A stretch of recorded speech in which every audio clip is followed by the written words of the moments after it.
Hello friends, तो आज हम एक्सप्लेन करने वाले हैं एक बहुत ही शानदार मूवी जिसका नाम है मैकेनिक रॉकी। तो चलिए शुरू करते हैं। मूवी की शुरुआत एक गैराज से होती है जहां माया नाम की लड़की ड्राइविंग सीखने आई थी। इस गैराज की खासियत यह है कि यहाँ पर ड्राइविंग सिखाना, लाइसेंस बनाना सब कुछ होता है। माया रिसेप्शनिस्ट से कहती है कि देखिए, मुझे ऐसा लड़का चाहिए जो मुझे गाड़ी चलाना नहीं बल्कि दौड़ाना सिखाए। इस पर रिसेप्शनिस्ट कहता है, आप चिंता मत कीजिए मैडम, जिसका ये गैराज है वो इंसान ऐसा ही है। वो तो गाड़ी दौड़ाता ही नहीं बल्कि उसे उड़ाता भी है। आप टेंशन मत लीजिए, वो बहुत ही शानदार ड्राइविंग आपको सिखा देगा। तभी गैराज में एक आदमी आता है और कहता है, मेरी गाड़ी रेडी हुई या नहीं? मैंने सुना है ये गैराज टूटने वाला है, इसलिए जल्दी से मेरी गाड़ी मुझे रेडी करके दे दो। उस आदमी की बातें सुनकर माया घबरा जाती है। माया रिसेप्शनिस्ट से अपने पैसे वापस मांगने लगती है। वो कहती है, क्या पता गैराज टूट गया तो मेरे पैसे तो खिल जाएंगे ना। अभी वहाँ पर धमाकेदार एंट्री होती है इस मूवी के हीरो की, जिसका नाम है राकेश, लेकिन सभी इसे रॉकी बुलाते हैं। राकेश गाड़ियाँ भी मॉडिफाई करता है और एक से बढ़कर एक स्टंट भी मार लेता है। राकेश उस आदमी से कहता है, अंकल क्यों दूसरों की बातों पर ध्यान देते हो? ये गैराज मेरे दादाजी ने शुरू किया था और जब तक मैं जिंदा हूँ तब तक तो इस गैराज को मैं टूटने नहीं दूंगा। इसके बाद राकेश माया से प्रूफ लेकर उसका नाम रजिस्टर कर देता है ताकि वो उसका लाइसेंस भी बना सके। इसके बाद राकेश माया को ड्राइविंग सिखाने के लिए उसे अपनी सबसे खास गाड़ी में बिठाता है। राकेश बिल्कुल स्लोली माया को गाड़ी चलाना सिखाता है। तभी राकेश को उसके दोस्त का कॉल आता है। उसका दोस्त राकेश से कहता है, सुन, बैंक से कोई बंदा नहीं आ रहा, लगता है बैंक में जाकर ही रिक्वेस्ट करनी पड़ेगी, लेकिन तू चिंता मत कर, बैंक होकर मैं आता हूँ, तुझे बता दूंगा कि उन्होंने क्या कहा है। अभी माया उसकी बातें सुनते हुए कहती है, सच सच बताओ, ये गैराज टूटने वाला है या नहीं? मुझे ऐसा ही लग रहा है उसके लोन के लिए ही तुम अप्लाई कर रहे हो, ताकि जिस भी कारण से गैराज टूटेगा तुम उसे रोक सको, यही है ना तुम्हारी प्लानिंग? इस पर राकेश माया से कहता है, आपकी बात कुछ हद तक तो सही है लेकिन पूरी सही भी नहीं है। मैं तुम्हें सारी चीजें डिटेल में बताता हूँ कि असल में मेरे गैराज के साथ समस्या क्या हुई है। अब राकेश ड्राइविंग सिखाते हुए माया को अपने दादाजी की कहानी सुनाने लगता है। इसके बाद कहानी राकेश के दादाजी के टाइम पर पहुँच जाती है। राकेश के दादाजी बड़े ही स्ट्रेट फॉरवर्ड इंसान थे। उन्हें जो कुछ भी सही लगता था वो सीधे मुँह पर कहते थे। एक बार राकेश के दादाजी के दोस्त को बेटा हुआ। उनका दोस्त दादाजी के पास आया। अपने बेटे को लेकर वो बहुत ही खुश था कि कई सालों के बाद उसका आज वारिस जो हुआ था। लेकिन राकेश के दादाजी ने बच्चे को देखकर तुरंत बोल दिया, यार तेरा बेटा मुझे पंडित की शक्ल जैसा क्यों लग रहा है? दाल में कुछ काला तो नहीं है या फिर पूरी दाल ही काली है? ये सुनते ही पंडित अपना मुंह छुपाकर वहाँ से भाग निकला। यानी कि असल कारनामा तो पंडित का ही था। उस बात से दादाजी का दोस्त दादाजी से गुस्सा हो गया। वो कहते हैं कि आखिर तेरी हिम्मत कैसे हुई मेरी पत्नी के बारे में ऐसी अनाप शनाप बातें करने की। वो दोस्त इतना ज्यादा भड़क जाता है कि उसने अपने सारे गुंडे बुला लिए। उसी लड़ाई में मेरे दादाजी का एक हाथ कट गया। दादू वहाँ से अपना कटा हुआ हाथ लेकर भाग निकले ताकि वो अपनी जान बचा सके। इसके बाद दादाजी हैदराबाद आकर शिफ्ट हो गए। यहाँ रहते हुए ही उन्होंने इस गैराज को शुरू किया था, लेकिन गैराज शुरू करने के कुछ दिनों बाद से ही उनकी तबीयत खराब होने लगी। एक दिन दादाजी की तबीयत बहुत ज्यादा खराब हो गई। तब मेरे पापा मम्मी दादाजी के पास आए। उस समय मेरी माँ बनने वाली थी, यानी कि मैं पैदा होने वाला था। उसी टाइम मेरे दादाजी ने मेरे पापा को आशीर्वाद दिया, कहा कि बेटा जो भी तेरा पोता पोती होगा वो मेरे ही जैसा होगा और मैं उसके अंदर ही पुनर्जन्म लूंगा। इतना कहकर मेरे दादाजी ने अपनी सांसें रोक दी। अब राकेश के पिता यानी कि मेरे पिताजी तो परेशान हो गए कि यार मैं अपने पिताजी के स्ट्रेट फॉरवर्ड होने की वजह से इतना ज्यादा परेशान था, अब कहीं मेरा बेटा भी ऐसा ही पैदा ना हो जाए। और अब जब पापा जी ने कह ही दिया है कि मैं तो पुनर्जन्म लूंगा अपने बेटे के रूप में, तो इसे कैसे झेलूंगा मैं। अब राकेश के पिता को जिस बात का डर होता है वही हुआ। राकेश के पैदा होते ही उसकी माँ तो मर गई। जैसे जैसे राकेश बड़ा होता गया वो बिल्कुल अपने दादाजी के नक्शे कदम पर चलने लगा। जो मन में आया वो सीधे बक दिया। उसकी बातों से सामने वाले को अच्छा लगे या बुरा लगे, इससे राकेश को कोई फर्क नहीं पड़ता। राकेश इसी वजह से अपने पिताजी से कई बार मार भी खा चुका है। पढ़ाई तो राकेश से दूर दूर तक वास्ता नहीं रखती, लेकिन मस्ती करने के लिए वो कॉलेज जरूर जाता है। वहीं राकेश का कॉलेज में एक शेखर नाम का बहुत अच्छा दोस्त है। शेखर एक शानदार क्रिकेटर बनना चाहता है। शेखर के पिता का देहांत हो चुका है। इसी वजह से उसके घर की पूरी जिम्मेदारी शेखर पर आ गई है। गरीबी इतनी ज्यादा हो गई है कि उसके पास क्रिकेट किट खरीदने के भी पैसे नहीं होते। ऐसे ही एक दिन शेखर राकेश को अपनी बहन प्रिया से मिलवाता है, जो राकेश के कॉलेज में ही सिविल इंजीनियरिंग कर रही होती है।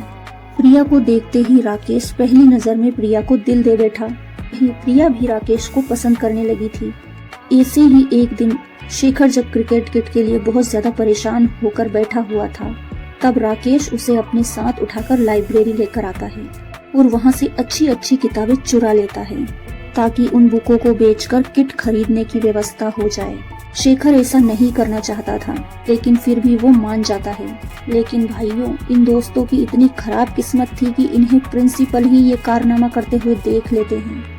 इस वजह से इन दोनों की कॉलेज में बहुत बदनामी होती है।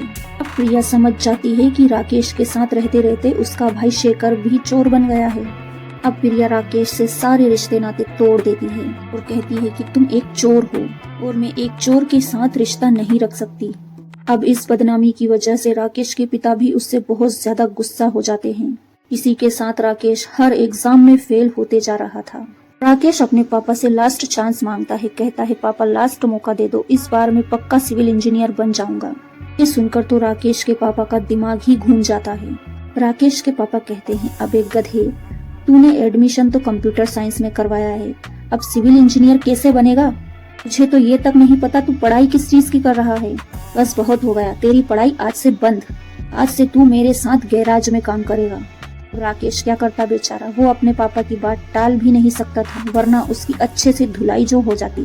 अब वो अपने पापा के साथ मैकेनिक बन जाता है और अपने ही गैराज में काम करना शुरू कर देता है। दूसरी तरफ हम रेड्डी नाम के एक आदमी को देखते हैं, जिसके पास एक आदमी आता है। वो रेड्डी को 25 लाख रुपए देने को तैयार था। उसके बदले उसे वो जमीन चाहिए जिस पर गैराज बना हुआ है, ताकि वहाँ पर वो उस गैराज को तोड़कर एक बिल्डिंग बना पाए। लेकिन उसे प्रॉब्लम ये हो रही थी कि राकेश और उसके पिता जमीन बेचना ही नहीं चाहते थे। इस वजह से उस आदमी ने रेड्डी जैसे गुंडे की हेल्प मांगी, ताकि उसे वो गैराज वाली जमीन मिल जाए। अब रेड्डी उस आदमी की हेल्प करने के लिए मान जाता है और रेड्डी अपने गुंडों को गैराज भेज देता है, ताकि वे गुंडे उस गैराज को तोड़ फोड़ कर पूरी तरह से खत्म कर दें। मजबूरी में आकर राकेश और उसके पापा उस गैराज को बेच दें। लेकिन जैसे ही रेड्डी के गुंडे गैराज में कदम रखते हैं, हम देखते हैं कि राकेश उन्हें ढूंढना शुरू कर देता है। राकेश उन सारे गुंडों को बुरी तरह से मारता है। राकेश ने उन्हें इस कदर मारा था कि वो कभी गैराज की तरफ देखेंगे भी नहीं। अब इन्हीं गुंडों से राकेश को पता चलता है कि इन्हें रेड्डी ने भेजा है। अब राकेश रेड्डी के पास पहुंच जाता है और वो रेड्डी को धमकाते हुए कहता है कि इस बार तो सिर्फ तुम्हारे गुंडों की धुलाई की है, अगली बार तुम्हें भी रिपेयर कर दूंगा, समझे? आज के बाद किसी को भी मेरे गैराज पर भेजने की सोचना भी मत, वरना अपने अंतिम संस्कार के लिए तैयार रहना। इतना कहकर राकेश वहाँ से चला आता है। दूसरी तरफ हमें प्रिया को दिखाया जाता है, जो पढ़ाई करने के बाद नौकरी के लिए आती है। लेकिन प्रिया के पास तो कोई गाड़ी वाड़ी नहीं थी, इस वजह से उसे काम पर पहुंचने में अक्सर लेट हो जाता है। इस पर प्रिया का बॉस उससे कहता है, देखो हम दोनों का घर पास ही में। कहता है कि देखो मुझे मेरे ड्राइवर पर बिल्कुल भरोसा नहीं है, तो क्यों ना तुम मेरी गाड़ी ड्राइव करते हुए साथ ही में आ जाया करो, इससे मैं भी लेट नहीं होऊंगा और मुझे भी ड्राइवर मिल जाएगा। अब प्रिया इस चीज के लिए मान जाती है, मगर परेशानी ये थी कि उसे गाड़ी चलाना नहीं आता। जहाँ भी प्रिया गाड़ी सीखने जाती वो ज्यादा चार्जेस बताते। अभी एक बस के अंदर उसे एक ड्राइविंग स्कूल का पैम्पलेट दिखता है, जिस पर हैवी डिस्काउंट लिखा हुआ था। अब प्रिया राकेश के गैराज पर आ जाती है, क्योंकि राकेश का ही वो पर्चा छपा हुआ था। अब जैसे ही वो राकेश को देखती है, वो यहाँ से साफ मना कर देती है कि मुझे ड्राइविंग नहीं सीखनी। राकेश तो प्रिया को अपने गैराज पर देखकर बहुत खुश होता है। राकेश प्रिया से कहता है, देखो दूसरी जगह जाओगी तो तुम्हें ज्यादा पैसे देने पड़ेंगे, मेरी मानो तो तुम मुझसे ही कार सीख लो, तुम कहो तो मैं तुम्हें लेने के लिए तुम्हारे घर भी आ सकता हूँ। प्रिया भी कुछ सोच समझकर ड्राइविंग सीखने के लिए मान जाती है। राकेश रोज प्रिया को उसके घर लेने जाता और उसे ड्राइविंग सिखाता, लेकिन प्रिया अब भी राकेश से नाराज ही थी। प्रिया भी धीरे धीरे ड्राइविंग सीखने लग गई थी। इसी के साथ राकेश को प्रिया के बिहेवियर में काफी बदलाव भी नजर आता है। वो बिल्कुल वैसी लड़की नहीं थी जैसी वो कॉलेज में हुआ करती थी। प्रिया ने हंसना मुस्कुराना सब छोड़ दिया था। ये प्रिया तो एकदम अलग थी, जिसके ऊपर बहुत सारी टेंशन और डिप्रेशन था। राकेश को ऐसा लगता है कुछ तो ऐसा हुआ है जिससे प्रिया बहुत ज्यादा परेशान है।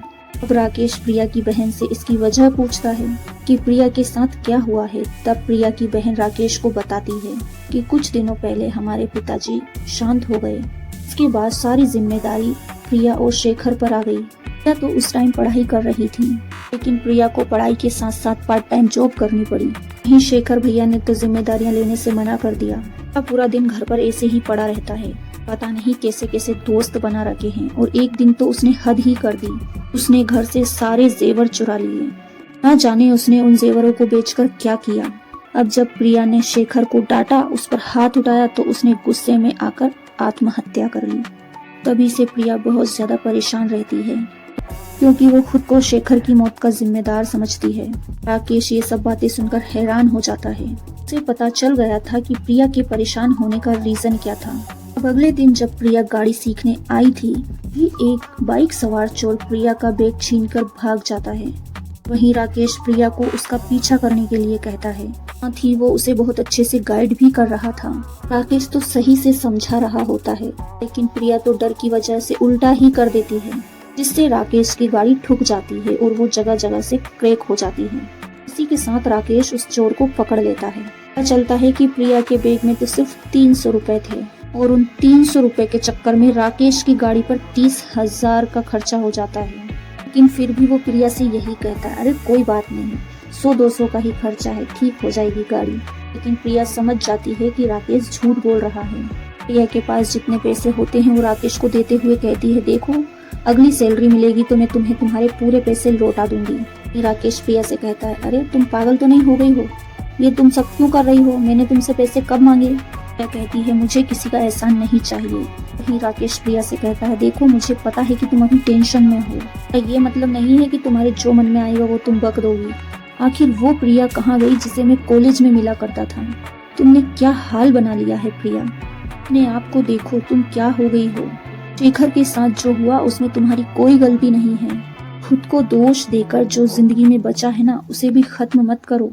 मैं तुम्हें बहुत प्यार करता हूँ, इसलिए मैंने तुम्हारी हेल्प की। अब तुम्हें जो समझना है तुम समझो, मुझे उससे कोई मतलब नहीं। इतना कहकर राकेश वहाँ से चला जाता है।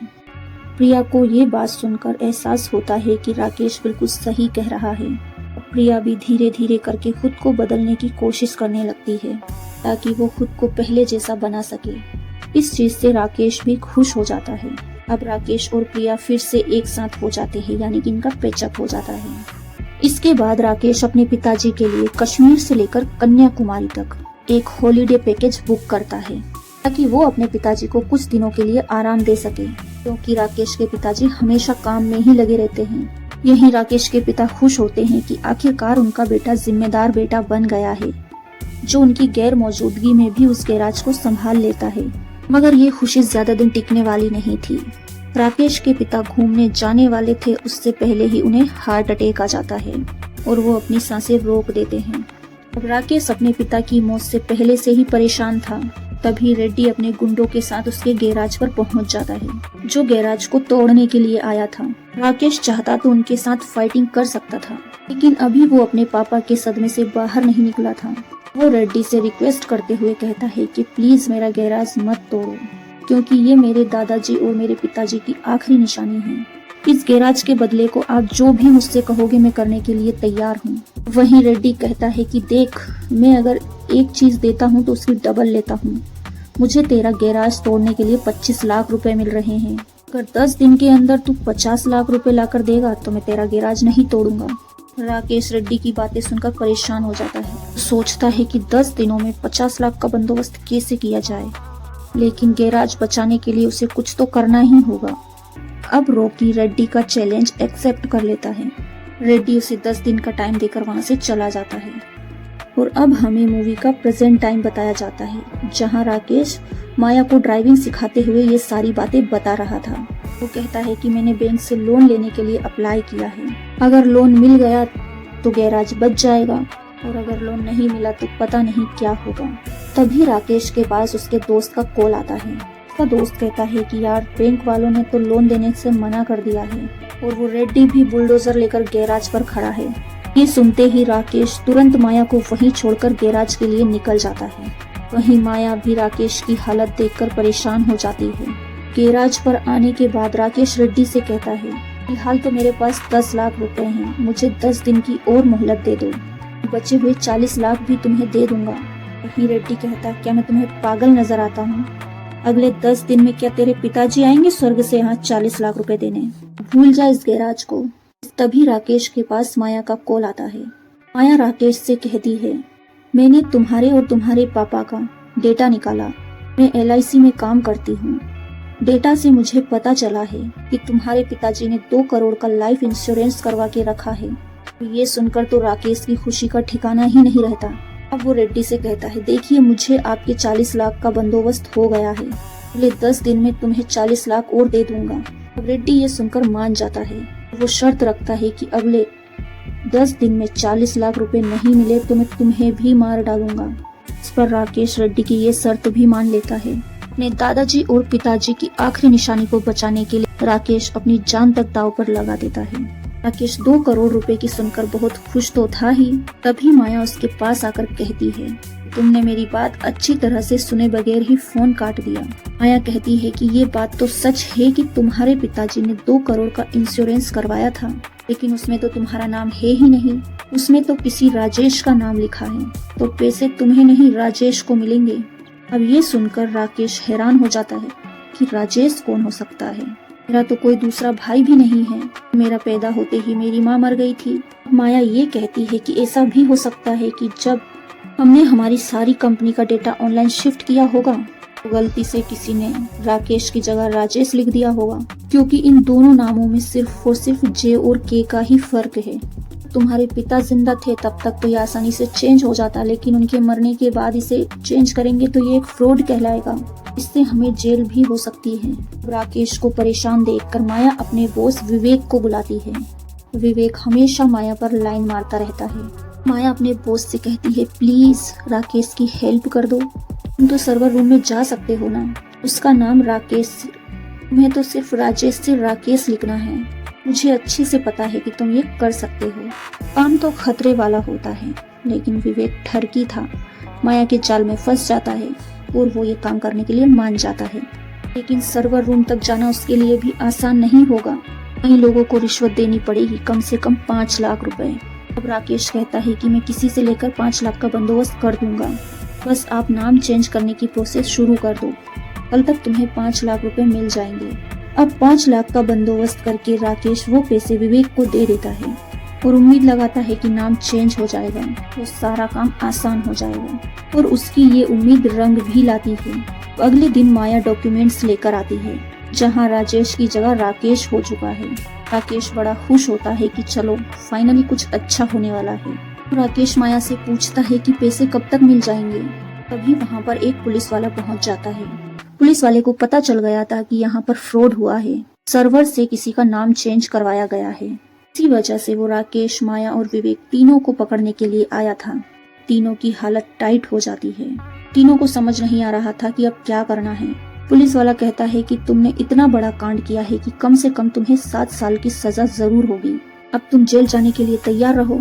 माया पुलिस वाले से कहती है, देखो अगर तुम सच्चे पुलिस वाले होते तो अकेले मिलने नहीं आते, सीधे अरेस्ट करके जेल ले जाते। यहाँ आए हो तो मतलब रिश्वत चाहिए, बताओ कितना चाहिए तुम्हें। ऑफिसर कहता, अरे वाह, तुम्हें तो बहुत जल्दी समझ आ गया।